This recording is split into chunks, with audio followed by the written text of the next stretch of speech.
তা বাবা রুবেল, তুমি এই মাসের বেতন দেছো? জি স্যার দিছি। আচ্ছা আচ্ছা, গুড। তারাফাত, তুমি দেছো বাবা বেতন? না স্যার দিনেই, সামনের মাসে দিবানি। আচ্ছা ঠিক আছে। তা বাবা রুবেল, বলো তো 2 আর 2 কত হয়? স্যার 4। সাব্বাস। আচ্ছা তুই ক, 150 আর 1,75,000 কত হয়? আচ্ছা রুবেল, তুমি কত 1 সপ্তাহে 1 গেলি কত থাকে? স্যার 1। আচ্ছা তুই ক, 6 জন মিস্ত্রি একটা বিল্ডিং এর কাজ 2 দিনে শেষ করলো, তাহলে সিমেন্টের দাম কত? শালা বারানিস সাল। আচ্ছা রুবেল তুই ক, 10 টা 5 গেলি কত থাকে? স্যার 5। আরে বাহ। আচ্ছা তুই আমব্রেলার স্পেলিং ক।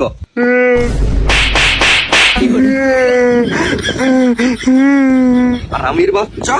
আচ্ছা রুবেল, তুমি বলো তো তোমার আব্বুর নাম কি? স্যার রহিম শেখ। ব্রিলিয়ান্ট। তুই এত কঠিন প্রশ্নের উত্তর কিভাবে দিস? এই তুই বল, শাকিব খানের নানার নাম কি?